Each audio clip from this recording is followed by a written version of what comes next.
अर्थमंत्री अजित पवार आता आपला अर्थसंकल्प सादर करतायत। अतिरिक्त अर्थसंकल्प सादर केला जात आहे। विधानसभेतून थेट प्रक्षेपण।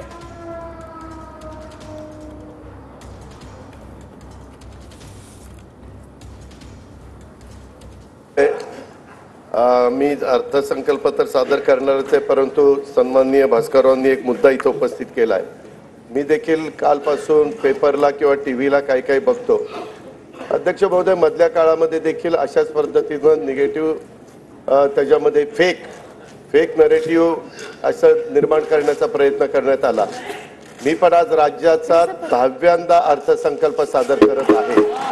त्याच्यामुळे अध्यक्ष महोदय, मला ह्या गोष्टीचा थोडा बहुत अनुभव आहे। जनतेचा पाठिंबा होता, सभागृहाचा पाठिंबा होता, म्हणूनच मी ते करू शकलो, हे मी कदापि विसरू शकत नाही। परंतु अध्यक्ष महोदय, अशा प्रकारची चर्चा करणं आणि ते आधीच करणं आणि काहीतरी लोकांच्या मध्ये फेक नरेटिव्ह निर्माण करणं हे कुठेतरी अध्यक्ष महोदय थांबलं पाहिजे, याची नोंद आपण देखील त्या ठिकाणी घेतली पाहिजे, अशी मी सुरुवातीलाच आपल्याला विनंती करतो। सन्माननीय अध्यक्ष महोदय, मी आपल्या अनुमतीने सन 2024-25 या वर्षाचा अतिरिक्त अर्थसंकल्प सभागृहाला सादर करतो आहे। उदंड पाहिले, उदंड ऐकिले, उदंड वर्णिले क्षेत्र महिमे, ऐसी चंद्रभागा ऐसे भीमा तीर, ऐसा विटेवर देव कोठे, ऐसे संत जन ऐसे हरीचे दास, ऐसा नाम घोष सांगा कोठे, तुका म्हणे आम्हा अनाथा कारणे पंढरी निर्माण केली देवे। बोला कुंडली वरदे हरी विठ्ठल, श्री ज्ञानदेव तुकाराम, पंढरीनाथ महाराज की जय। अध्यक्ष महोदय, श्री संत तुकाराम महाराजांनी वर्णन केलेल्या महाराष्ट्राचा आराध्य दैवत श्री विठ्ठलाच्या दर्शनाला अवघ्या महाराष्ट्रातून वैष्णवांच्या दिंड्या निघाल्या आहेत। जगद्गुरु संत तुकाराम महाराजांच्या पालखीचे आजच देहूतून प्रस्थान होते आहे। ज्ञानेश्वर माऊलींची पालखी उद्या आळंदीवरून निघेल। साधारण 1000 वर्षाची परंपरा असलेल्या या वारीशी वारकरी भक्ती मार्गाशी महाराष्ट्राची नाळ जोडलेली आहे, याची जाणीव या सरकारला आहे। महाराष्ट्राची ओळख म्हणून जिची जगभर दखल घेतली जाते, त्या पंढरपूरच्या वारीचा म्हणूनच आपण जागतिक वारसा नामांकनासाठी युनेस्कोकडे प्रस्ताव पाठवतो आहेत। आपल्या परंपरेची पताका खांद्यावर घेऊन जाणाऱ्या लाखो वारकऱ्यांविषयी कृतज्ञता म्हणून सरकारने या वर्षापासून प्रतिदिंडी 20,000 रुपये निधी देण्याचा निर्णय घेतला आहे। निर्मल वारीसाठी 36 कोटी 71 लाख रुपयांचा निधी उपलब्ध करून दिला आहे। मुख्यमंत्री वैद्यकीय सहाय्यता कक्षाच्या माध्यमातून देहू, आळंदी ते पंढरपूर या दोन्ही मुख्य पालखी मार्गावरील सर्व वारकऱ्यांची आरोग्य तपासणी केली जाणार आहे। आवश्यकतेनुसार मोफत औषधोपचार देखील केले जाणार आहेत। कीर्तनकार, वारकरी, भजनी मंडळ यांना सोयी सुविधा उपलब्ध करून देण्यासाठी तसेच पालखी मार्गाचे व्यवस्थापन करण्यासाठी मुख्यमंत्री वारकरी संप्रदाय महामंडळ स्थापन करण्याचा निर्णय घेण्यात आलेला आहे। लोकसभेच्या नुकत्याच झालेल्या निवडणुकीमध्ये राष्ट्रीय लोकशाही आघाडीला बहुमत प्राप्त झाले आहे। केंद्रात माननीय श्री नरेंद्र मोदीजी यांच्या नेतृत्वाखाली सलग 3ऱ्यांदा सरकार स्थापन झाले आहे। माननीय पंतप्रधानांचे देखील मी त्यासाठी आपल्या सर्वांच्या तर्फे मनपूर्वक अभिनंदन करतो। महाराष्ट्राला सहकार्य करण्याबाबत केंद्र शासनाने नेहमीच सकारात्मक भूमिका घेतली आहे। केंद्र शासनाच्या 3ऱ्यांदा सरकार आल्यानंतर पहिल्याच मंत्रिमंडळाच्या बैठकीमध्ये महाराष्ट्र राज्यातील 76,200 कोटी रुपये किमतीचा वाढवण बंदर प्रकल्पाला मंजुरी देण्यात आली आहे। त्यामुळे राज्याच्या आर्थिक विकासाला चालना मिळणार आहे। त्याद्वारे 10 लाखाहून अधिक रोजगार निर्माण होणार आहे। यापुढील 5 वर्षही केंद्र शासनाचे असेच भक्कम पाठबळ राज्याला लाभेल याची खात्री मी बाळगतो। दिनांक 27 फेब्रुवारी 2024 रोजी मी सभागृहाला राज्याचा 2024-25 या आर्थिक वर्षाचा अंतरिम अर्थसंकल्प सादर केला होता। पायाभूत सुविधांवरील खर्चात वाढ करून राज्याची अर्थव्यवस्था $1 ट्रिलियन करण्याचा निर्धार त्यात व्यक्त करण्यात आला होता। रेल्वे, रस्ते, मेट्रो मार्ग, विमानतळ, बंदरे व उद्योग अशा विविध क्षेत्रातील गुंतवणुकीबाबतही मी त्यावेळी सविस्तर उल्लेख केला होता. अर्थव्यवस्थेचे आकारमान वाढल्यानंतर सरासरी दरडोई उत्पन्नात वाढ होणार आहेच, पण त्याचबरोबर राज्याच्या आर्थिक प्रगतीचे पुरेसे लाभ न होणाऱ्या घटकांच्या वैयक्तिक उत्पन्नात देखील लक्षणीय वाढ कशी होईल यासाठी प्रयत्न करणं गरजेचे आहे. महिला, शेतकरी, युवा, मागासवर्ग आणि सर्व समाजातील गरिबांना भरीव आर्थिक मदत आणि प्रगतीच्या संधी उपलब्ध करून देणे हा अतिरिक्त अर्थसंकल्पाचा मुख्य हेतू आहे. शाहू फुले आंबेडकरांच्या विचाराच्या पुरोगामित्वाचा वारसा जपत महाराष्ट्राने महिलांना केंद्रस्थानी ठेवून विकासाची वाटचाल केली आहे. शिक्षण, नोकरी आणि राजकीय क्षेत्रात महिलांना आरक्षण देणारे महाराष्ट्र हे देशातील पहिले राज्य आहे. राज्याने 1994 मध्ये पहिले महिला धोरण जाहीर केले. त्यात वेळोवेळी काल सुसंगत सुधारणा करण्यात आल्या. नुकतेच राज्याचे चौथे अष्टसूत्री महिला धोरण जाहीर करण्यात आले आहे. महिला व मुलींना सामाजिक, प्रशासकीय आणि राजकीय क्षेत्रात समान हक्क व दर्जा प्राप्त होण्यास करता पोषण आहार, स्वास्थ्य, शिक्षण, उद्योजकता तसेच कौशल्य विकास आणि रोजगारांसाठी विविध योजना प्रभावीपणे राबवण्यात येतील. मुलींचे जन्माचे स्वागत करणारी आणि तिला वय वर्ष 18 पर्यंत अर्थसहाय्य करणारी लेक लाडकी योजना, गर्भवती मातांचे आरोग्य व संस्थात्मक प्रसूतीकरता जननी सुरक्षा योजना, प्रधानमंत्री मातृवंदना योजना, बचत गटाच्या माध्यमातून ग्रामीण महिलांचे सक्षमीकरण, बस प्रवासामध्ये सवलत, महिलांच्यासाठी विशेष बस, घर खरेदीसाठी मुद्रांक शुल्कात सवलत, कौटुंबिक समस्याग्रस्त महिलांच्यासाठी शक्ती सदन योजना, नोकरी करणाऱ्या महिलांच्यासाठी व्यवसाय करातून सूट, महिला वसतिगृहे, महिला केंद्रित पर्यटन धोरण अशा विविध योजनांची प्रभावी अंमलबजावणी करण्यात येत आहे. स्त्री ही कुटुंबाचा आधार असते. आता ती एकूणच समाजाचाच केंद्रबिंदू होते आहे. कुटुंबाचं व्यवस्थापन आणि अर्थार्जन अशा दोन्ही आघाड्यांवर ती लढते आहे. एक हाती कुटुंब सांभाळणाऱ्या, कर्तबगार मुलं घडवणाऱ्या महिलाही आपल्याला पाहायला मिळतात. वेगवेगळ्या परीक्षांच्या निकालाच्या वेळी तर मुलींची आघाडी हा तर आता नियमित होऊ पाहतो आहे. अशा आपल्या कर्तृत्वान माय भगिनींना संधीची कवाडे आणखी खुली करणे, त्यांना प्रोत्साहन देणे हे सरकार म्हणून आपले कर्तव्यच आहे. म्हणून आमच्या लेकी बहिणींच्यासाठी मुख्यमंत्री माझी लाडकी बहीण योजना ही महत्वाकांक्षी आणि व्यापक योजना आज मी घोषित करत आहे. महिलांचे आर्थिक स्वातंत्र्य व स्वावलंबन, आरोग्य व पोषणासहित सर्वांगीण विकासासाठी या योजनेअंतर्गत वय 21 ते 60 वर्ष वयोगटातील पात्र महिलांना शासनातर्फे दरमहा 1,500 रुपये प्रदान करण्यात येतील. मुख्यमंत्री माझी लाडकी बहीण योजनेसाठी दरवर्षी 46,000 कोटी रुपयाचा निधी उपलब्ध करून देण्यात येईल. योजनेची अंमलबजावणी जुलै 2024 पासून करण्यात येईल. आपल्या शासनाने सन 2023-24 पासून लेक लाडकी ही योजना सुरू केली आहे. मुलींच्या जन्मापासून ती 18 वर्षाची होईपर्यंत तिला टप्प्याटप्प्याने एकूण 1,01,000 रुपये प्रदान करण्यात येतात. पिवळ्या आणि केशरी शिधापत्रिका धारक कुटुंबात दिनांक 1 एप्रिल 2023 रोजी किंवा त्यानंतर जन्म झालेल्या कन्येला हे अर्थसहाय्य करण्यात येतं. दिनांक 1 मे 2024 नंतर जन्माला आलेल्या व्यक्तींच्या नावाची नोंद शासकीय दस्तऐवजांच्या मध्ये त्यांचं नाव, नंतर आईचं नाव, नंतर वडिलांचं नाव आणि नंतर आडनाव या क्रमाने करण्याचं बंधनकारक देखील करण्यात आलेलं आहे. या वर्षीच्या अंतरिम अर्थसंकल्पात मी महिलांच्यासाठी स्वयंरोजगार निर्मिती तसेच सुरक्षित प्रवासासाठी पिंक ई रिक्षा योजनेची घोषणा केली होती. योजनेच्या पहिल्या टप्प्यात राज्यातील 17 शहरात 10,000 महिलांना रिक्षा खरेदीसाठी अर्थसहाय्य करण्यात येईल. या योजनेच्या करता 80 कोटी रुपयांचा निधी उपलब्ध करून देण्यात येईल. शुभमंगल सामूहिक नोंदणीकृत विवाह योजनेत लाभार्थी मुलींना देण्यात येणारे अनुदान पहिलं 10,000 रुपये होतं, आता ते 10,000 रुपयावरून 25,000 रुपये करण्यात आले आहे. राज्यातील सर्व आरोग्य उपकेंद्रात स्तन, गर्भाशय, मुखाच्या कर्करोग तपासणीसाठी उपकरणे व साहित्य उपलब्ध करून देण्यात येईल. त्यासाठी 78 कोटी रुपये निधीची तरतूद करण्यात येईल.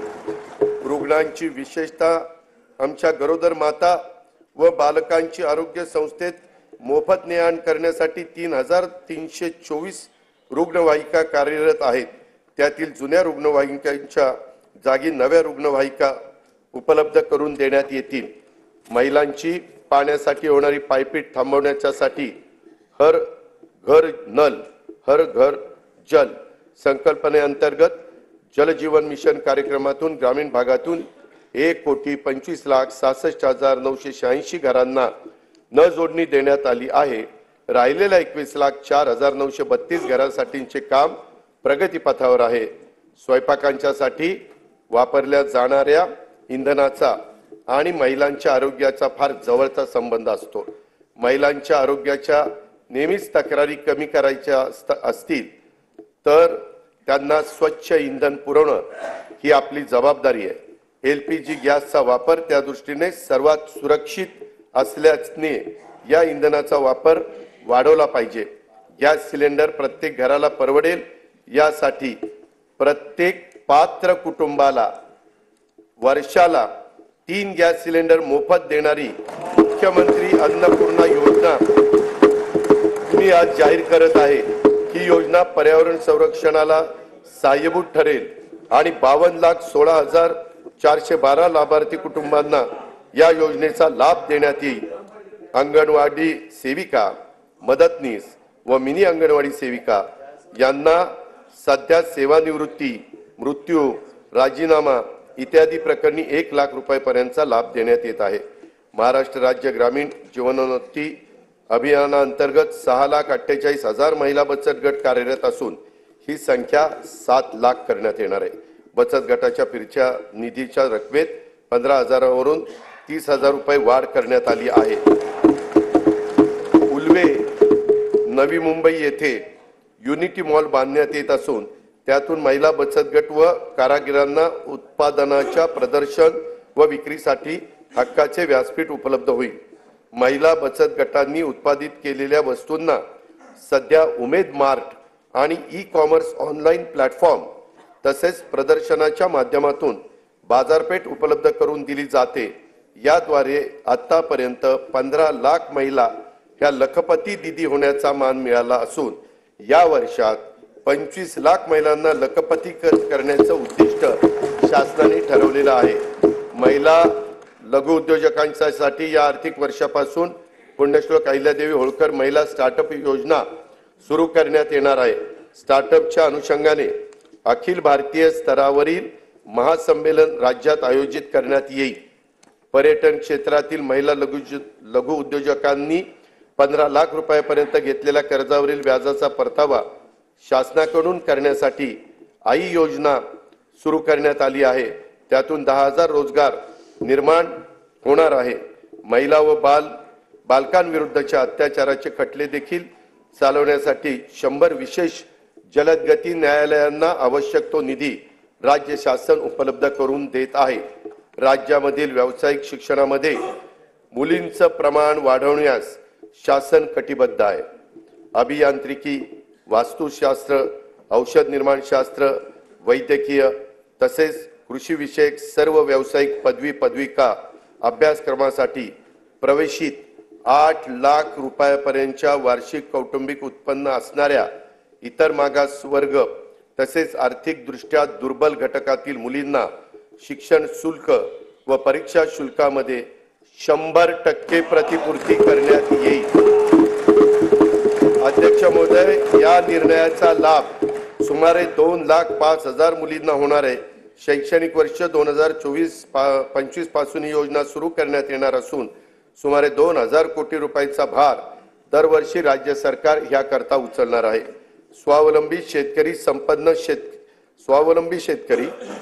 शेतकरी हे ब्रीद जपत शेतकऱ्यांना विविध पातळीवर सहाय्य करण्यासाठी शासन कटिबद्ध आहे.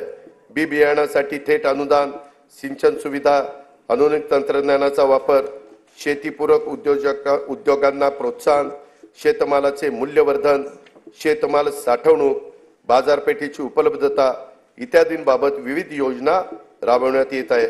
शासनाने सन 2023-24 या आर्थिक वर्षापासून शेतकऱ्यांना आर्थिक सहाय्य करण्यासाठी नमो शेतकरी महासन्मान निधी, 1 रुपयात पीक विमा, गोपीनाथ मुंडे शेतकरी सुरक्षा सानुग्रह अनुदान अशा विविध योजना सुरू केलेल्या आहेत. शेती आणि संबंधित क्षेत्राच्या ठळक तरतुदीकडे मी आता सभागृहाचं लक्ष वेधित आहे. नैसर्गिक आपत्तीमुळे झालेल्या शेती पिकांच्या नुकसानापोटी शेतकऱ्यांना जुलै 2022 पासून 15,245 कोटी 76 लाख रुपयांची मदत करण्यात आलेली आहे. नोव्हेंबर-डिसेंबर 2023 मधील अवकाळी पावसामुळे बाधित झालेल्या 24,47,000 शेतकऱ्यांना आतापर्यंत 2,253 कोटी रुपयांची मदत देण्यात आली आहे. नुकसानीच्या क्षेत्राची मर्यादा 2 ऐवजी यावेळेस 3 हेक्टर करण्यात आली आहे. राज्य आपत्ती प्रतिसाद निधीच्या निकषापेक्षा अधिक दराने ही मदत करण्यात आली आहे. खरीप हंगाम 2023 करता राज्यातील 40 तालुक्यांमध्ये दुष्काळ तर 1021 महसूल मंडळामध्ये दुष्काळ सदृश परिस्थिती जाहीर करण्यात आली असून तिथे विविध सवलती लागू करण्यात आल्या आहेत. नुकसानीचे पंचनामे जलद व पारदर्शक होण्याकरता नागपूर विभागामध्ये घेतली गेलेली ई पंचनामा प्रणालीची चाचणी यशस्वी झाल्याने ही प्रणाली आता संपूर्ण राज्यामध्ये लागू करण्यात येणार आहे. नमो शेतकरी महासन्मान निधी योजनेअंतर्गत आज तागायत एकूण 92,43,000 शेतकरी कुटुंबांना 5,318 कोटी 47 लाख रुपयाचं अनुदान देण्यात आलेलं आहे. 1 रुपयात पीक विमा योजनेअंतर्गत 59,57,000 शेतकऱ्यांना 3,504 कोटी 66 लाख रुपयाची रक्कम आजपर्यंत अदा करण्यात आलेली आहे. गोपीनाथ मुंडे शेतकरी अपघात सुरक्षा सानुग्रह अनुदान योजनेअंतर्गत 2,694 शेतकरी कुटुंबांना 52 कोटी 82 लाख रुपयांचे अनुदान वाटप करण्यात आलेले आहे. महात्मा ज्योतिराव फुले शेतकरी कर्जमुक्ती योजनेअंतर्गत पीक कर्जाची नियमित परतफेड करणाऱ्या 14,33,000 शेतकऱ्यांना प्रोत्साहनपर रक्कम 5,190 कोटी रुपये अदा करण्यात आलेली आहे. उर्वरित रकमेचे वाटप देखील त्वरित त्या ठिकाणी देण्यात येईल. नानाजी देशमुख कृषी संजीवनी प्रकल्पाच्या पहिल्या टप्प्यात विदर्भ आणि मराठवाड्यातील 16 जिल्ह्यांच्यासाठी 5,469 कोटी रुपयांच्या विविध योजना यशस्वीपणे पूर्ण करण्यात आल्या आहेत. या प्रकल्पाचा 6,000 कोटी रुपये किमतीचा दुसरा टप्पा 21 जिल्ह्यांमध्ये राबवण्यात येणार आहे. माननीय बाळासाहेब ठाकरे कृषी व्यवसाय व ग्रामीण परिवर्तन प्रकल्पाअंतर्गत 1,561 कोटी 64 लाख रुपये किमतीच्या 767 उपप्रकल्पांना मंजुरी देण्यात आली आहे. त्याचा लाभ सुमारे 9 लाख शेतकऱ्यांना होणार आहे. विदर्भ आणि मराठवाड्यातील 14 विपत्तीग्रस्त जिल्ह्यातील केशरी शिधापत्रिका धारक शेतकऱ्यांना अन्नधान्याऐवजी दरमहा रोख रक्कम अदा करण्यात येते. मे 2024 पर्यंत या पद्धतीने 11,85,000 लाभार्थींना 113 कोटी 36 लाख रुपये अदा करण्यात आले आहेत. राष्ट्रीय कृषी विकास योजना आणि राज्य पुरस्कृत कृषी यांत्रिकीकरण योजनेतून गेल्या 3 वर्षात 2,14,000 शेतकऱ्यांना ट्रॅक्टर आणि पॉवर टिलर आदी यांत्रिकी शेती उपकरणांच्या खरेदीसाठी 1,239 कोटी रुपयाचं अनुदान देण्यात आलेलं आहे. शेतमालाच्या स्थानिक पातळीवर साठवणुकीसाठी गाव तेथे गोदाम ही योजना राबवण्यात येणार आहे. या योजनेत पहिल्या टप्प्यात 100 नवीन गोदामांचे बांधकाम तसेच अस्तित्वातील गोदामांची दुरुस्ती केली जाणार आहे. कापूस, सोयाबीन तसेच अन्य तेलबियांच्या उत्पादकतेमध्ये वाढ आणि मूल्य साखळी विकासासाठी विशेष कृती योजना राबवण्यात येत आहे. या योजनेसाठी सन 2024-25 मध्ये 341 कोटी रुपयाचा निधी उपलब्ध करून देण्यात येत आहे. आधारभूत किमतीनुसार खरीप व रब्बी हंगामातील कडधान्य व तेलबियांच्या नाफेड मार्फत खरेदीसाठी 100 कोटी रुपयाचा फिरता निधी स्थापन करण्यात येईल. कापूस व सोयाबीन पिकांच्या राज्याच्या शेती उत्पन्नामध्ये मोठा वाटा आहे. मागील वर्षी आंतरराष्ट्रीय घडामोडी व अन्य कारणामुळे झालेल्या किमतीतील घसरणीमुळे शेतकऱ्यांना नुकसान सोसावं लागलं. शेतकऱ्यांना दिलासा देण्यासाठी खरीप पणन हंगाम 23-24 मध्ये कापूस व सोयाबीन उत्पादक शेतकऱ्यांना 2 हेक्टर प्रमाणे हेक्टरच्या मर्यादेत प्रति हेक्टरी 5,000 रुपयाचं अर्थसहाय्य देण्याची घोषणा मी करीत आहे. अध्यक्ष महोदय, ही घोषणा खरं तर निर्णय कॅबिनेटनी मागच घेतला होता, पण 3च दिवसात आचारसंहिता लागली. त्यामुळे नंतर आम्हाला त्याचे जे काही वितरण करायचं होतं ते करता आलेलं नव्हतं. आता आम्ही पुन्हा हे आचारसंहिता संपल्यावर हे 5,000 रुपयाचं अर्थसहाय्य देणं हे कापूस सोयाबीन शेतकऱ्यांच्या करता तो निर्णय सरकारने घेतलेला आहे. कांदा उत्पादक शेतकऱ्यांना अर्थसहाय्य करण्यासाठी सन 2023-24 या वित्तीय वर्षात 350 रुपये प्रति क्विंटल प्रमाणे 851,66,00,000 रुपये अनुदान देण्यात आलं आहे. कांदा आणि कापसाच्या हमीभावाने खरेदी करण्यासाठी प्रत्येकी 200 कोटी रुपयाचा फिरता निधी निर्माण करण्यात येत आहे. खरीप पणन हंगाम 2023-24 मध्ये 6 लाख धान उत्पादक शेतकऱ्यांना प्रति हेक्टरी 20,000 रुपयाप्रमाणे 1,350 कोटी रुपये प्रोत्साहन रक्कम प्रदान करण्यात आली आहे. शासकीय नवीन दुग्ध व्यवसाय उद्योजकता प्रकल्प सुरू करणार आहे.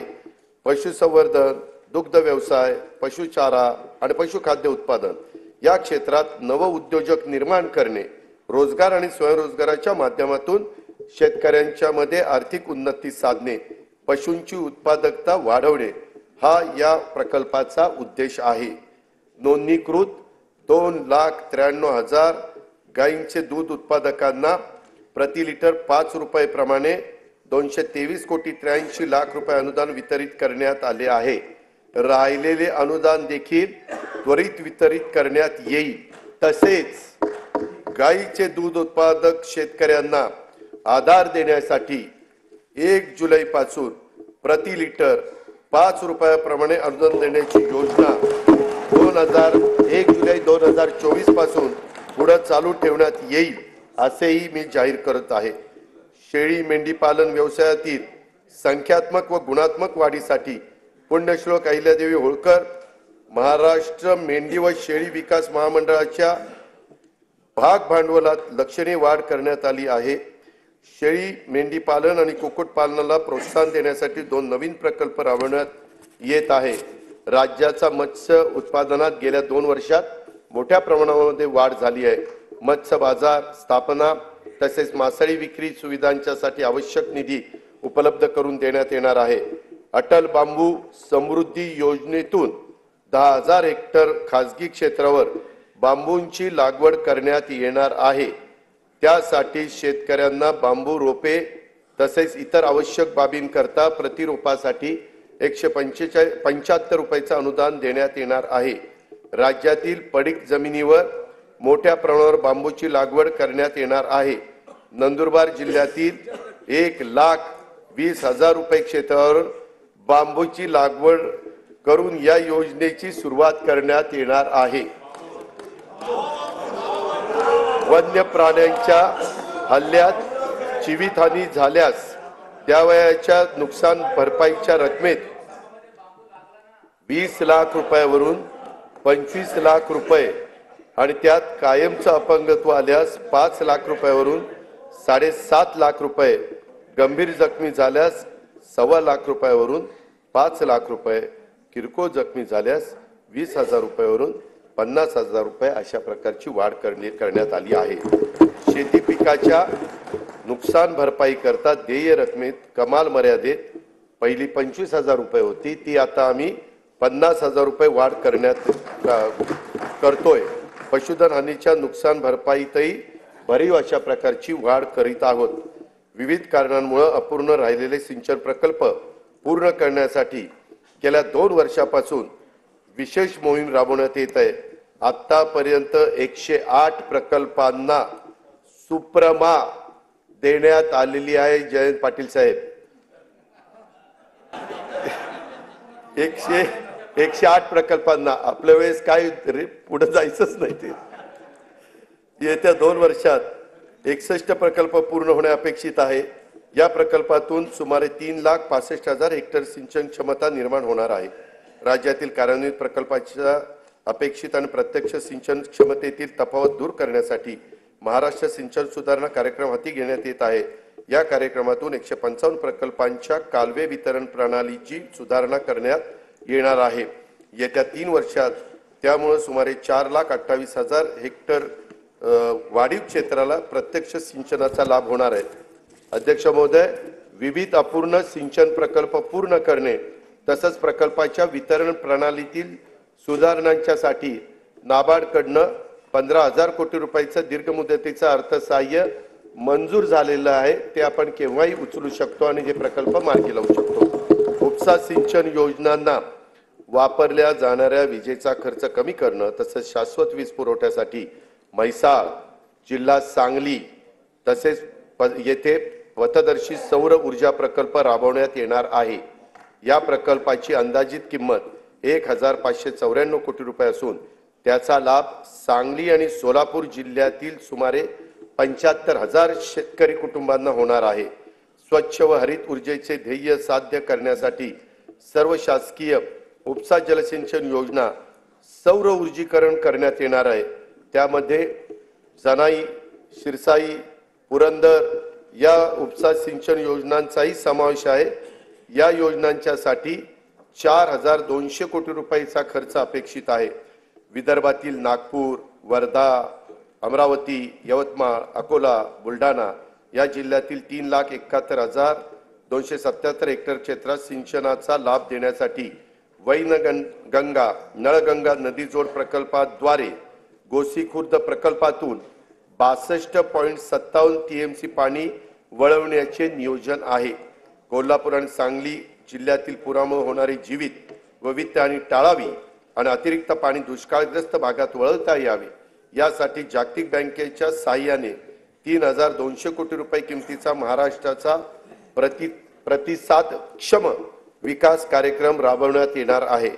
जलयुक्त शिवार अभियान 2 अंतर्गत मार्च 2024 अखेर 49,651 कामे पूर्ण झाली असून यावर्षी 650 कोटी रुपयांचा निधीची तरतूद करण्यात आली आहे।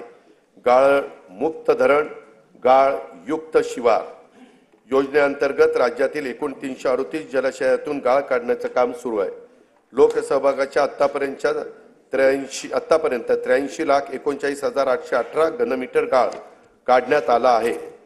शेतकऱ्यांना दिवसा अखंडित वीज पुरवठा करण्यासाठी कृषी वाहिन्यांचे विलगीकरण आणि सौर ऊर्जाकरण करण्याचा 15,000 कोटी रुपयाचा प्रकल्प हाती घेण्यात आला आहे। शेतकऱ्यांना मोफत वीज उपलब्ध व्हावी, मोफत यासाठी मागेल त्याला सौर ऊर्जा पंप या योजनेच्या करता 8,50,000 शेतकऱ्यांना सौर ऊर्जा पंप उपलब्ध करून देण्याचे मी जाहीर करीत आहे। अध्यक्ष महोदय, तूफानों में संभलना जानते हैं, अंधेरों को बदलना जानते हैं, चिरागों का कोई मजहब नहीं है, ये हर महफिल में जलना जानते हैं। माननीय पंतप्रधान नरेंद्र मोदी यांच्या नेतृत्वाखाली सरकारच्या दूरदर्शी धोरणामुळे 2047 पर्यंत भारत विकसित देश म्हणून उदयाला येईल। भारत ही जगातील 3री मोठी अर्थव्यवस्था होण्याच्या वाटेवर आहे। अर्थव्यवस्थेच्या या वाढीमध्ये तरुण उद्योजकांचा वाटा मोठा असणार आहे। युवा वर्गाला अधिक सक्षम, कुशल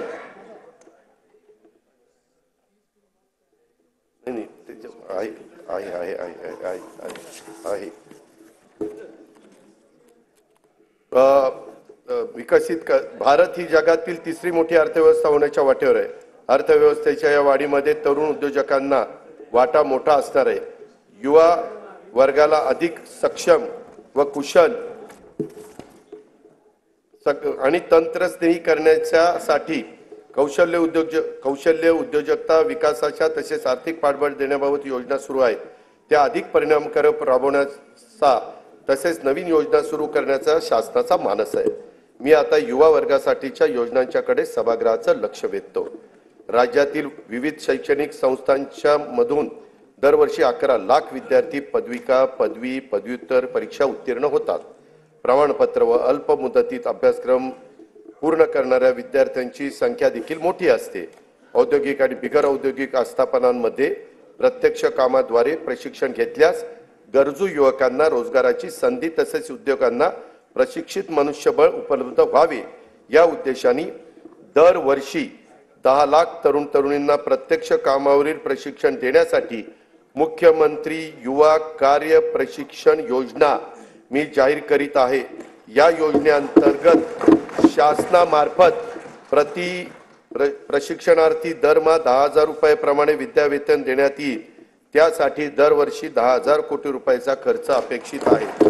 शासनाच्या योजनांची माहिती जनतेपर्यंत पोहोचवण्यासाठी दरवर्षी 50,000 युवकांना कार्य प्रशिक्षण देण्यात येईल. जागतिक बँक सहाय्यित 2,307 कोटी रुपये किमतीच्या मानवी विकासासाठी उपयोजित ज्ञान आणि कौशल्य विकास प्रकल्पाअंतर्गत 500 औद्योगिक प्रशिक्षण संस्थांची दर्जा वाढ तसेच मॉडेल ITI, जागतिक कौशल्य केंद्र, महाराष्ट्र राज्य कौशल्य विद्यापीठ, डेटा सेंटर अशा विविध संस्थांचे बळकटीकरण आणि उद्योजकता विकास कार्यक्रम राबवण्यात येणार आहे. मुंबई, पुणे, नागपूर, अमरावती, यवतमाळ, कोल्हापूर, छत्रपती संभाजीनगर, कराड जिल्हा सातारा, अवसारी खुर्द जिल्हा पुणे येथील तंत्र शिक्षण संस्थांच्या मध्ये सेंटर ऑफ एक्सलन्स स्थापन करण्यास मान्यता देण्यात आली आहे. पंडित दीनदयाळ उपाध्याय रोजगार मेळावा व नमो महारोजगार मेळाव्यातून रोजगार इच्छुक युवांना नोकरीची संधी उपलब्ध करून दिल्या जात आहेत. या माध्यमातून सन 2023-24 मध्ये 95,478 उमेदवारांची नोकरीसाठी निवड झाली आहे. स्वामी विवेकानंद आंतरराष्ट्रीय कौशल्य विकास प्रबोधिनी मुंबईत गोवंडी येथे कार्यान्वित झाली आहे. राज्याच्या ग्रामीण भागात 511 प्रमोद महाजन ग्रामीण कौशल्य विकास केंद्रे स्थापन करण्यात आली असून या केंद्रातून 15 ते 45 वयोगटातील 18,980 उमेदवार कौशल्य प्रशिक्षण घेत आहेत. विविध समाज घटकांच्यासाठी रोजगारभिमुख प्रशिक्षण कार्यक्रम तसेच संशोधनाचे काम करण्यासाठी आदिवासी संशोधन प्रशिक्षण संस्था TRTI, डॉक्टर बाबासाहेब आंबेडकर संशोधन व प्रशिक्षण संस्था बार्टी, छत्रपती शाहू महाराज संशोधन व प्रशिक्षण संस्था सारथी, महात्मा ज्योतिबा फुले संशोधन व प्रशिक्षण संस्था महाज्योती, महाराष्ट्र संशोधन व प्रशिक्षण प्रबोधिनी अमृत इत्यादी संस्था काम करतायत. या संस्थांच्या मार्फत एकूण 2,51,393 विद्यार्थ्यांना रोजगारभिमुख प्रशिक्षण देण्यात आले असून त्यापैकी 52,000 विद्यार्थ्यांना नोकरीच्या संधी प्राप्त झालेल्या आहेत. शाश्वत ऊर्जा, आरोग्य तसंच कृषी क्षेत्रात कृत्रिम बुद्धिमत्तेच्या वापराबाबत संशोधनासाठी राज्यातील विद्यापीठ आणि संशोधक यांच्या संयुक्त विद्यमाने संशोधन व नव उपक्रम केंद्रे स्थापित करण्यात आली आहेत. त्यासाठी विद्यापीठ व शासनाकडून प्रत्येकी 50 कोटी रुपये असा 100 कोटी रुपयांचा निधी उपलब्ध करून देण्यात येणार आहे. शबरी आदिवासी वित्त व विकास महामंडळामार्फत राबवण्यात येणाऱ्या स्वयंरोजगार अर्थसहाय्याच्या योजनेच्यासाठी 100 कोटी रुपयाची निधीची तरतूद करण्यात आलेली आहे. अनुसूचित जाती, अनुसूचित जमाती, विमुक्त जाती, भटक्या जमाती, इतर मागासवर्ग, विशेष मागास प्रवर्ग तसेच खुल्या प्रवर्गातील विद्यार्थ्यांना विदेशात उच्च शिक्षणासाठी शिष्यवृत्ती योजना राबवण्यात येत आहे. अल्पसंख्याक समुदायातील विद्यार्थ्यांसाठी देखील सन 2024-25 पासून विदेशी शिक्षणासाठी शिष्यवृत्ती योजना लागू करण्यात आली आहे.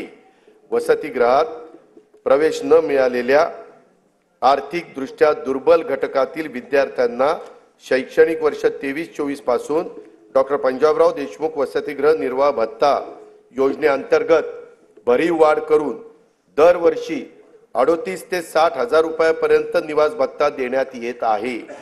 इतर मागासवर्गीय, विमुक्त जाती, भटक्या जमाती आणि विशेष मागास प्रवर्गातील उच्च शिक्षण घेणाऱ्या विद्यार्थ्यांना ज्ञानज्योती सावित्रीबाई फुले आधार योजनेअंतर्गत देखील भरीव वाढ करून दरवर्षी 38,000 ते 60,000 रुपयापर्यंत निवास भत्ता देण्यात येणार आहे. गोपीनाथ मुंडे ऊसतोड कामगार विकास महामंडळामार्फत ऊसतोड कामगारांच्या मुलामुलींच्यासाठी 82 शासकीय वसतिगृह स्थापन करण्यास मंजुरी देण्यात आलेली आहे. राज्यात सध्या 1 लाख लोकसंख्येमागे 84 डॉक्टर आहेत. सन 2035 पर्यंत आपल्याला 1 लाख लोकसंख्येमागे 100हून अधिक डॉक्टर करण्याची साठी वैद्यकीय महाविद्यालयाची प्रवेश क्षमता वाढवणं आवश्यक आहे. त्यासाठी राज्यात विविध ठिकाणी 100 विद्यार्थी प्रवेश क्षमतेची नवीन शासकीय वैद्यकीय महाविद्यालय आणि 430 खाटांचे संलग्न रुग्णालय स्थापन करण्यास मान्यता देण्यात आलेली आहे. त्यात जालना, हिंगोली, धाराशिव, परभणी, नाशिक, जळगाव, अमरावती, बुलढाणा, वाशिम, वर्धा, भंडारा, गडचिरोली, सातारा, अलिबाग, सिंधुदुर्ग, रत्नागिरी, पालघर आणि अंबरनाथ जिल्हा ठाणे या शहरांचा समावेश करण्यात आलेला आहे. मौजे, सावर, तालुका म्हसळा, जिल्हा रायगड येथे 100 विद्यार्थी प्रवेश क्षमतेचे नवीन शासकीय युनानी महाविद्यालय स्थापन करण्यास मान्यता देण्यात आली आहे. बुलढाणा जिल्ह्यात नवीन शासकीय आयुर्वेदिक महाविद्यालय स्थापन करण्यात येणार आहे. शासकीय वैद्यकीय महाविद्यालयातील कनिष्ठ व वरिष्ठ निवासी डॉक्टर यांच्या विद्यावेतनात तसेच मानसेवी अध्यापकांच्या मानधनात देखील भरीव वाढ करण्यात आली आहे. ट्रस्ट सेक्टरमधील उद्योगांना देण्यात येणाऱ्या विशेष प्रोत्साहनामुळे नजीकच्या काळात राज्यात अंदाजे 1 लाख कोटी रुपयाची गुंतवणूक होणार असून त्यातून 50,000 रोजगार निर्माण होणार आहे. हरित हायड्रोजन उत्पादनासाठी विकासकांबरोबर झालेल्या सामंजस्य करारानुसार 2,11,400 कोटी रुपयांची गुंतवणूक होणार असून त्याद्वारे 55,900 रोजगार निर्माण होणार आहेत. महापे नवी मुंबई येथे 25 एकर जागेत India gems and jewellery park नियोजित आहे. त्यात 2,000 सूक्ष्म, लघु व मध्यम उद्योग घटकांना समावेश असून 50,000 कोटी रुपयाची गुंतवणूक होणार आहे. त्यातून 1 लाख रोजगार निर्माण होतील. एकात्मिक व शाश्वत वस्त्रोद्योग धोरण 2023 ते 28 जाहीर करण्यात आले असून या अंतर्गत 5 वर्षात 25,000 कोटी रुपयांची भरीव गुंतवणूक आणि 5 लाख रोजगार अपेक्षित आहे. कॅप्टिव्ह मार्केट योजनेमुळे सूतगिरणी, यंत्रमाग, प्रोसेसिंग, पॅकिंग तसेच वाहतूक क्षेत्रात मोठ्या प्रमाणावर रोजगार निर्माण होणार आहे.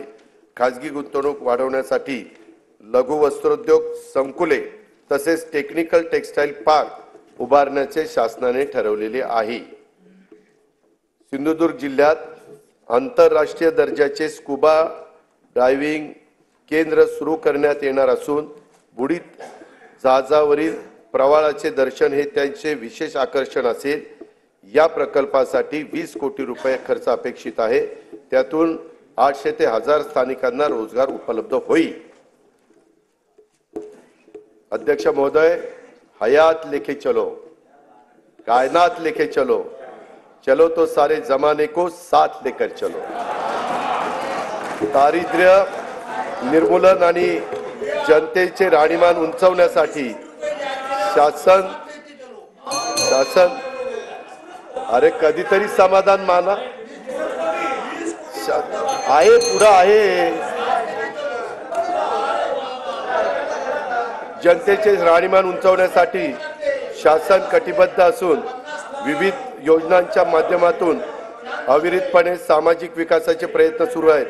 अनुसूचित जाती उपाययोजनेखाली शाळा, आश्रमशाळा, विद्यार्थ्यांकरता वसतिगृह, शिष्यवृत्ती, आरोग्य सेवा, रोजगार इत्यादी करता विविध योजना राबवण्यात येतात.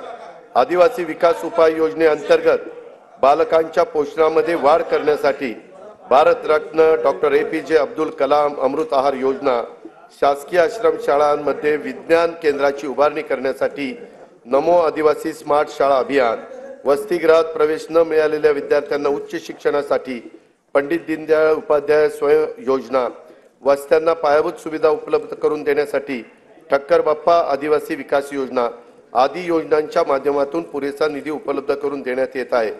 इतर मागासवर्ग, विमुक्त जाती, भटक्या जमाती, विशेष मागास प्रवर्गातील घटकांना उन्नती करता विविध योजना राबवण्यात येतात। या प्रवर्गातील विद्यार्थ्यांच्या करता आश्रमशाळा, ऊसतोड कामगारांच्या मुलांच्यासाठी आश्रमशाळा, विद्यानिकेतन, धनगर समाजासाठीच्या विविध योजना, क्रांती ज्योती सावित्रीबाई फुले शिष्यवृत्ती योजना, डॉक्टर पंजाबराव देशमुख वसतिगृह योजना, तांडा वस्ती मुक्त वसाहत योजना इत्यादी योजनांच्या माध्यमातून पुरेसा निधी उपलब्ध करून देण्यात येत आहे।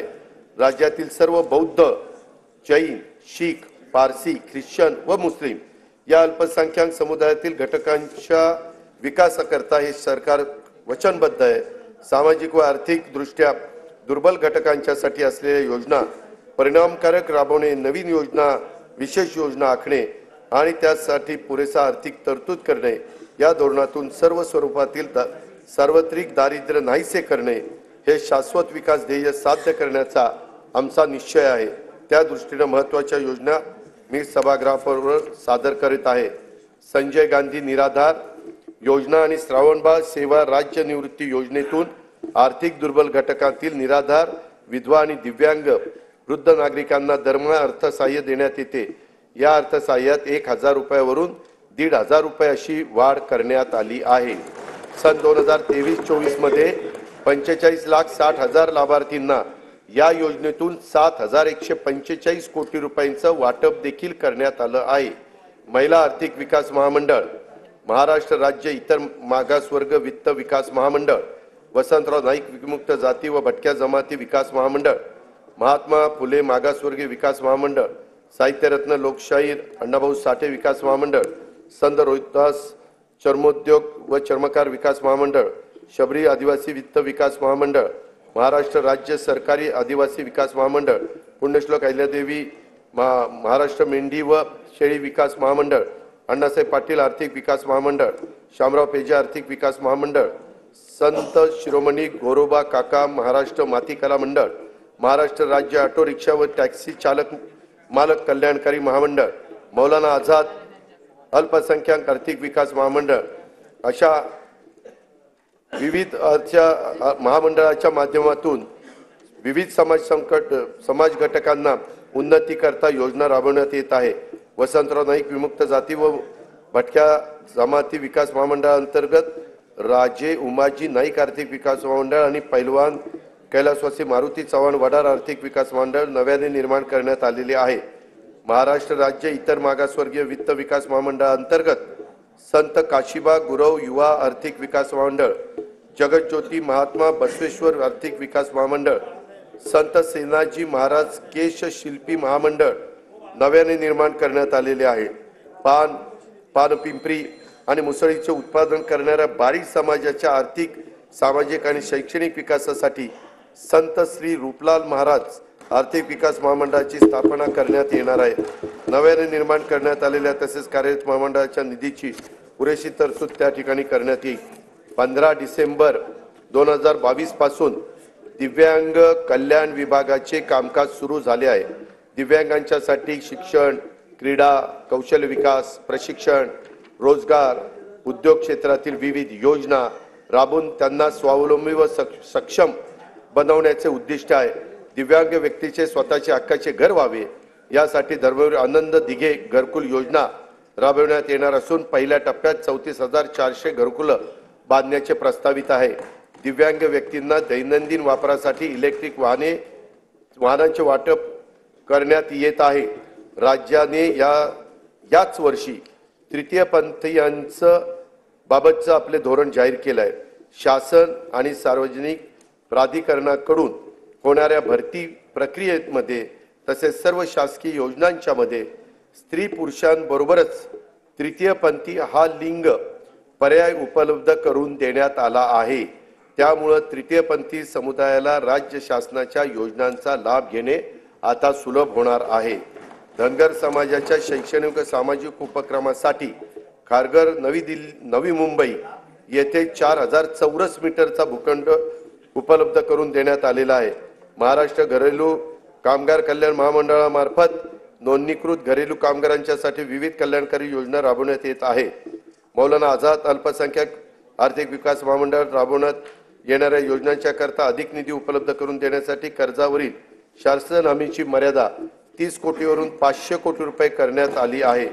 महात्मा ज्योतिराव फुले जन आरोग्य योजना राज्यातील सर्व कुटुंबांना लागू करण्यात आली आहे. आरोग्य विमा संरक्षणाची रक्कम प्रति कुटुंब 1,50,000 वरून आता 5 लाख रुपये करण्यात आली आहे. आतापर्यंत 1000 रुग्णालयामध्ये उपचाराची सोय होती, त्याच्यात आता 900 रुग्णालयांची भर पडणार असून योजनेअंतर्गत 1356 प्रकारचे उपचार उपलब्ध झाले आहेत. सार्वजनिक आरोग्य विभागाच्या रुग्णालयामध्ये तपासण्या, चाचण्या आणि उपचार मोफत करण्यात येतात. या निर्णयामुळे बाह्य रुग्ण, अंतररुग्ण, लहान शस्त्रक्रिया, एक्सरे चाचणी आणि प्रयोगशाळा चाचण्यांमध्ये भरीव वाढ झाली आहे. शहरी भागातील गरजू जनतेसाठी विनामूल्य तपासणी, वैद्यकीय चाचण्या व उपचारांच्यासाठी सुविधा असलेले हिंदू हृदय सम्राट बाळासाहेब ठाकरे आपला दवाखाना 347 ठिकाणी कार्यान्वित करण्यात आलेला आहे. महाराष्ट्र राज्य बिगर कृषी सहकारी पतसंस्था नियामक मंडळाला पतसंस्थांच्या स्थिरीकरण व तरलतेसाठी 100 कोटी रुपयाचा निधी उपलब्ध करून देण्यात येणार आहे. प्रधानमंत्री आवास योजना, रमाई आवास योजना, शबरी, पारधी व आदिम आवास योजना, मोदी आवास योजना, यशवंतराव चव्हाण मुक्त वसाहत योजना, पुण्यश्लोक अहिल्यादेवी होळकर घरकुल योजना इत्यादी माध्यमातून पुढील 5 वर्षात 35,40,491 घरकुल बांधण्यात येणार आहेत. सन 2024-25 मध्ये विविध घरकुल योजनांच्या करता 7,425 कोटी रुपयाची तरतूद करण्यात आलेली आहे. बृहन्मुंबई महानगरपालिका क्षेत्रातील गिरणी कामगारांना 12,954 सदनिका वितरित करण्यात केल्या असून उर्वरित सदनिका उपलब्ध करून देण्याचे नियोजन करण्यात आलेले आहे. चालूच आहे, कामच चालूच आहे. सन 2024-25 साठी स्वच्छ भारत अभियान ग्रामीणचा दुसऱ्या टप्प्यासाठी 1,886 कोटी 86 लाख निधीची तरतूद करण्यात आलेली आहे. राज्यातील अंगणवाडी कर्मचारी, आशा वर्कर, कोतवाल, पोलीस पाटील, ग्रामीण जीवनोन्नती अभियानातील संसाधन व्यक्ती यांच्या मानधनात भरीव वाढ करण्यात आलेली आहे. आता मी अर्थसंकल्पातील पायाभूत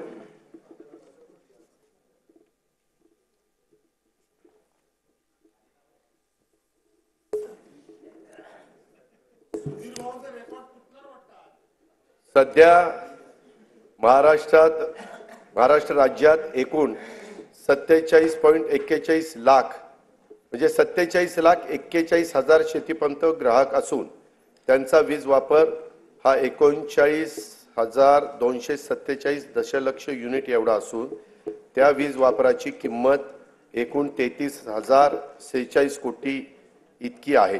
शासनाकडून दरवर्षी शेतीपंप ग्राहकांना 6,984 कोटी रुपये एवढी सबसिडी आणि रुपये 9,500 कोटी क्रॉस सबसिडीच्या माध्यमातून थेट मदत दिली जाते. महाराष्ट्र राज्यात शेतकऱ्यांना दिवसा वीज देण्याच्या करता कृषी क्षेत्राच्या सौर ऊर्जीकरणाचा मोठा प्रकल्प मुख्यमंत्री सौर कृषी वाहिनी योजना 2 राबवण्यात येत आहे. सदर योजनेअंतर्गत 9,200 मेगावॉट क्षमतेचे विकेंद्रीकृत सौर ऊर्जा प्रकल्प हाती घेण्यात आलेले आहेत. या सर्व प्रकल्पांची अंमलबजावणीचा साठी कालावधी 18 महिने असून मार्च 2024 पासून ऑक्टोबर 2025 पर्यंत हे प्रकल्प पूर्ण होणार आहेत. ह्याच्याकरता जेवढी जमीन लागणार होती ती सगळी जमीन प्राजक्त सरकारकडेच उपलब्ध झाली आणि ती आपण हँडओव्हर देखील त्या ठिकाणी केली.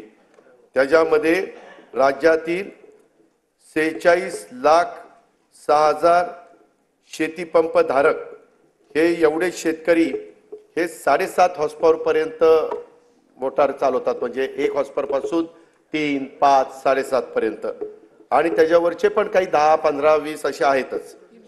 ते सगळे 3 लाख आहेत, परंतु हे 44,06,000 आहेत. यांचा पूर्णपणे वीज माफीचा निर्णय राज्य सरकारने घेतलेला आहे. यासाठी राज्य सरकारवर जेवढा भार शासनावर पडणार आहे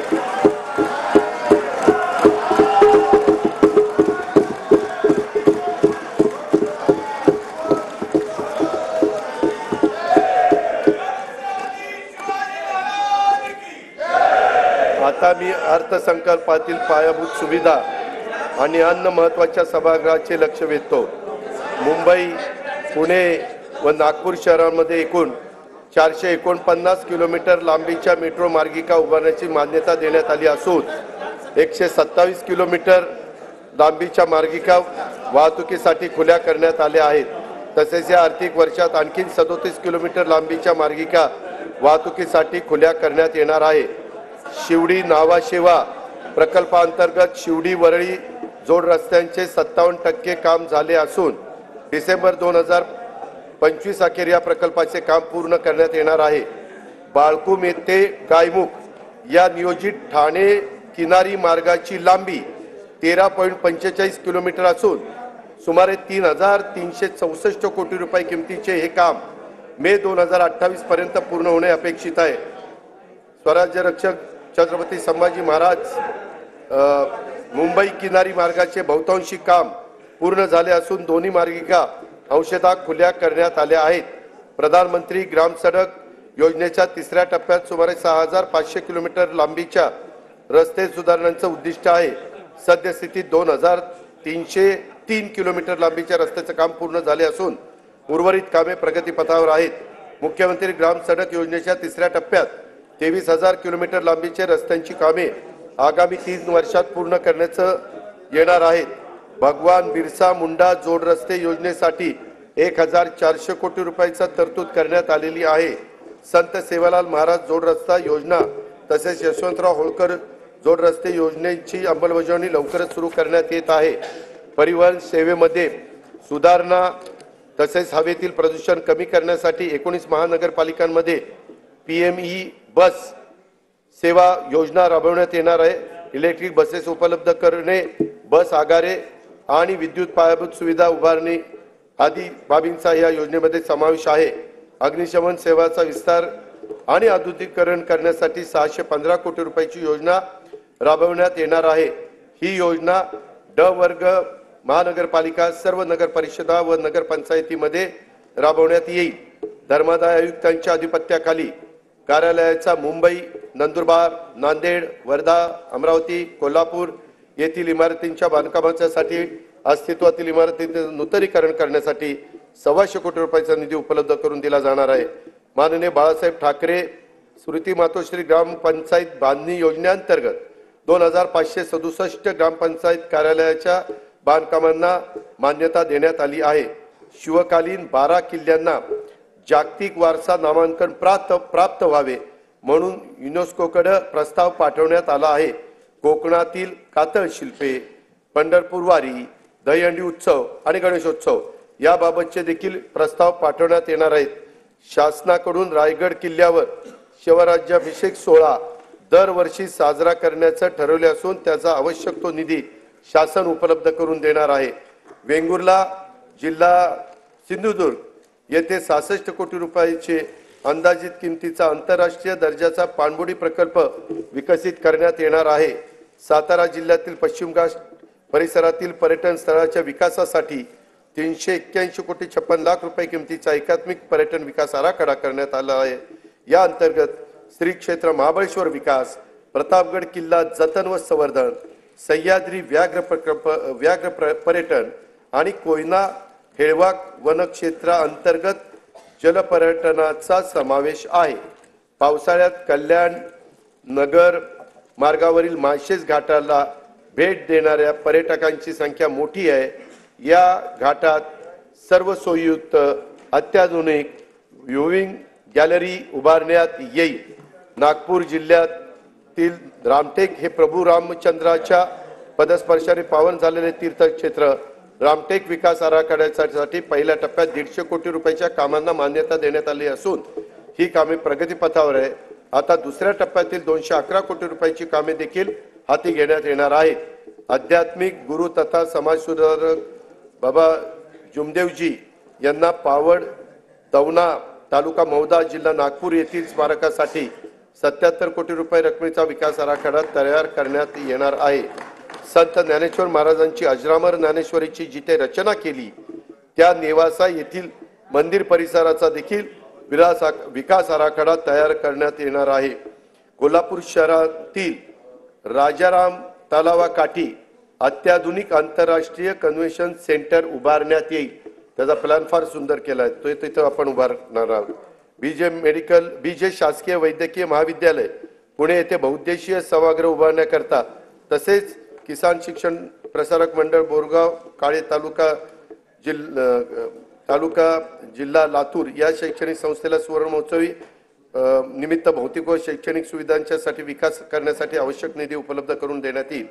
छत्रपती संभाजी महाराजांच्या पदस्पर्शाने पावन झालेल्या शिराळा जिल्हा सांगली येथे त्यांचं स्मारक उभारण्यात येईल. श्री संत रूपलाल महाराजांचे समाधीस्थळ असलेले अंजनगाव सुरजी जिल्हा अमरावती येथे त्यांचे स्मारक उभारण्यात येणार आहे. आदिवासी कलांचे प्रदर्शन वृद्धी आणि कलाकारांना प्रोत्साहन देण्यासाठी हदगड तालुका सुरगाणा जिल्हा नाशिक येथे कलादालन स्थापन करण्यात येणार आहे. मुंबईतील साहित्यरत्न लोकशाहीर अण्णाभाऊ साठे संशोधन व प्रशिक्षण संस्थेचे 305 कोटी रुपयाच्या आराखड्याला मान्यता देण्यात आलेली आहे. जिल्हास्तर संस्थापक क्षमता वाढवून विकासाला चालना देण्यासाठी महास्ट्राईड हा 2232 कोटी रुपये किमतीचा प्रकल्प जागतिक बँकेच्या सहाय्याने राबवण्यात येणार आहे. भारतातील शेती मुख्यतः पावसावर अवलंबून आहे याची आपल्याला जाणीव आहे. मात्र गेल्या काही वर्षात झालेल्या जागतिक वातावरणातील बदलांमुळे मोसमी हवामान तीव्र बदल होत असून त्याचे दुष्परिणाम शेतकऱ्यांना भोगावे लागत आहे. अशा अडचणीत आलेल्या राज्यातील शेतकरी बांधवांना मदतीची गरज आहे. त्यासाठी त्यांना दिलासा देण्यासाठी मुख्यमंत्री बळीराजा वीज सवलत योजना जी मी आता सांगितली ती आपण देतोय. त्याचं नाव आहे मुख्यमंत्री बळीराजा वीज सवलत योजना आणि त्याच्यामध्ये आपण जवळपास ह्या सगळ्या कामाच्या करता मोफत वीज 7.5 हॉर्सपावर पर्यंत देतोय. म्हणून 14,761 कोटी रुपयाचं अनुदान स्वरूपात उपलब्ध करून देणार आहे. या अर्थसंकल्पातील विविध समाज घटकांच्यासाठी महत्त्वाकांक्षी नवीन योजना घोषित केल्या आहेत. राज्यातील सर्व योजनांचे लाभ लाभार्थ्यांच्यापर्यंत थेट पोहोचावेत यासाठी योजनांचे मूल्यमापन करून त्याचं सुसूत्रीकरण करण्यासाठी उच्चस्तरीय समिती देखील स्थापन करण्याचं ठरवण्यात आलेलं आहे. त्याच्यामुळे तिथं निधीची कुठली कमतरता कमी पडणार नाही. सन 2024-25 मध्ये जिल्हा वार्षिक योजनेअंतर्गत देखील 18,165 कोटी रुपयाचा नियतव्यय प्रस्तावित करण्यात आला आहे. हा नियतव्यय गेल्या वर्षीच्या तुलनेमध्ये 20% अधिक आहे. वार्षिक योजना 2024-25 मध्ये कार्यक्रम खर्चासाठी 1,92,000 कोटी रुपयाचा नियतव्यय प्रस्तावित करण्यात आला आहे. त्यामध्ये अनुसूचित जाती उपाय योजना 15,893 कोटी रुपये आणि आदिवासी विकास योजना 15,360 कोटी रुपये नियतव्ययाचा समावेश आहे. सन 2024-25 मध्ये एकूण खर्चासाठी 6,12,293 कोटी रुपयाचा तरतूद प्रस्तावित आहे. महसूल जमा 4,99,463 कोटी रुपये, महसुली खर्च 5,19,514 कोटी रुपये प्रस्तावित केलेला आहे. परिणामी 20,051 कोटी रुपये महसुली तूट अपेक्षित आहे. राज्याची राजकीय तूट आणि महसुली तूट, राजकोषीय उत्तरदायित्व व वित्तीय व्यवस्थापन कायद्याने निश्चित केलेल्या मर्यादेच्या आत ठेवण्यात शासन यशस्वी ठरले आहे. सन 2024-25 ची राजकोषीय तूट 1,10,355 कोटी रुपये आहे. राज्याच्या आर्थिक विकासासाठी आणि समाजातील सर्व घटकांच्या कल्याणासाठी शासन सर्वतोपरी प्रयत्न करेल याची खात्री मी सभागृहाला देतो. आणि आता मी अर्थसंकल्पाचा भाग 2 कडे त्या ठिकाणी वळतो. मी आता अर्थसंकल्पाचा भाग 2 अध्यक्ष महोदय माननीय सभागृहासमोर सादर करीत आहे. सन 2023-24 या आर्थिक वर्षासाठी राज्याच्या स्वतःचा कर महसुलाचा सुधारित अंदाज 3,26,397 कोटी रुपये आहे. सन 2024-25 या आर्थिक वर्षाचा स्वतःच्या कर महसुलाचे अर्थसंकल्पीय उद्दिष्ट 3,43,040 कोटी रुपये इतके एवढे निश्चित करण्यात आले आहे. सर्वसामान्य नागरिकांना तसेच उद्योग व व्यापार केंद्राला दिलासा मिळावा म्हणून राज्यभर पेट्रोल व डिझेल वरील मूल्यवर्धित करात समानता आणण्यासाठी आवश्यकता होती आहे. त्या दृष्टीने बृहन्मुंबई, ठाणे व नवी मुंबई या महानगरपालिका क्षेत्रातील डिझेलवरील सध्याचा कर 24% वरून 21% करण्याचे प्रस्तावित आहे. तसेच पेट्रोलवर 26% वरून तो 25% असा कमी 25%वर कमी करण्याचा प्रस्ताव आहे। या बदलांमुळं नाही, बृहन्मुंबई, नवी मुंबई आणि ठाणे हे तिथं जास्त होता, त्यांची सारखी तक्रार होती, तेही आता आपण एकसारखी करतोय। या बदलांमुळं ठाणे, बृहन्मुंबई आणि नवी मुंबई या महानगरपालिका क्षेत्रातील पेट्रोलचा दर हा 65 पैसे व डिझेलचा दर अंदाजे 2 रुपये 7 पैसे प्रति लिटर स्वस्त होणार आहे। केंद्रीय सशस्त्र पोलीस दलामध्ये 7 सशस्त्र सेना दल कार्यरत असून त्यापैकी सीमा सुरक्षा दल व केंद्रीय राखीव पोलीस दल यातील सशस्त्र जवानांना व्यवसाय कर भरण्यापासून सूट देण्यात आली आहे। आता उर्वरित 5 दलातील म्हणजेच आसाम रायफल्स, केंद्रीय औद्योगिक सुरक्षा दल, भारत तिबेट सीमा पोलीस दल, राष्ट्रीय सुरक्षा रक्षक व सशस्त्र सीमा दलातील राष्ट्रीय कर्तव्य बजावणाऱ्या सशस्त्र जवानांना व्यवसाय कर भरण्यापासून सूट देण्याबाबत मी प्रस्तावित करीत आहे। याचा लाभ अंदाजे 12,000 जवानांना होणार आहे। नोंदणी झालेल्या दस्तास कमी मुद्रांक शुल्क भरल्याचे निष्पन्न झाल्यास मुद्रांक शुल्काच्या फरकाच्या रकमेवर दस्त निष्पादित केल्याच्या तारखेपासून आकारण्यात येणारी दंडाची रक्कम ही 2% दरमहा होती, ती आता अध्यक्ष महोदय आपण 1% दरमहा करण्याचा निर्णय घेण्यात आलेला आहे। म्हणजे त्याच्यामध्ये 24% वर्षाला होती, ती आता 12% करण्यात आली। बऱ्याच जणांची तशी मागणी होती। मुद्रांक शुल्क परताव्यासाठी ऑनलाईन पद्धतीने अर्ज करता येईल। अर्ज करण्याची कालमर्यादा मुद्रांक खरेदी केल्यापासून 6 महिन्याऐवजी 1 वर्ष करण्यात येईल। वरील प्रस्तावांना सन्माननीय सदस्यांचा पाठिंबा मिळेल असा विश्वास मी इथं व्यक्त करतो। अध्यक्ष महोदय, आतापर्यंत मी या राज्याचा 10 वेळेला जनतेचा अर्थसंकल्प मांडण्याची संधी मला मिळाली। निंदी कोणी मारी, वंदी कोणी पूजा करी, मज हेही नाही तेही नाही, वेगळा दोन्हीपासूनही या न्यायाने केलेल्या कामाची पावती आहे असे मी मानतो। तुका म्हणे मज घडो त्यांची सेवा, तरी माझ्या दैवा पार नाही, अशी तुकोबारायाच्या भाषेत प्रार्थना करून मी आपली रजा घेतो। जय हिंद, जय महाराष्ट्र।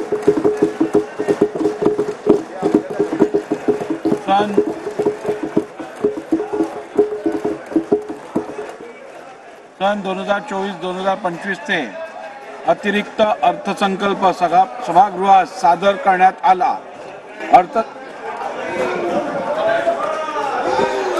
सन 2024-2025 चा अतिरिक्त अर्थसंकल्प सभागृहात सादर करण्यात आला। अर्थसंकल्पीय प्रकाशनाचे पेनड्राईव्ह असलेल्या सुटकेसचे सन्मान्य सदस्यांना देण्याची व्यवस्था वित्त विभागातर्फे विधान भवनाकरिता आरक्षित असलेल्या वाहनतळाच्या मोकळ्या जागेवर उभारण्यात आलेल्या मंडपामध्ये विधान भवन मुंबई येथे करण्यात आली आहे। सन्मान्य सदस्यांनी वितरणाच्या ठिकाणावरून सदर प्रकाशनाचे पेनड्राईव्ह असलेल्या सुटकेसेस प्राप्त करून घ्याव्यात। तसेच सदर अर्थसंकल्पीय प्रकाशने महाराष्ट्र विधिमंडळाच्या व शासनाच्या संकेतस्थळावरून उपलब्ध करून देण्यात येतील।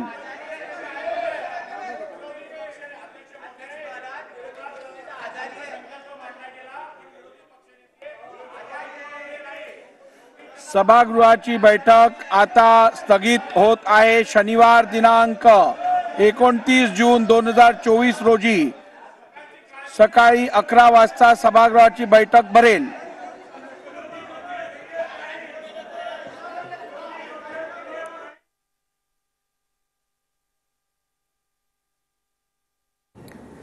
अर्थमंत्री अजित पवार यांनी अतिरिक्त अर्थसंकल्प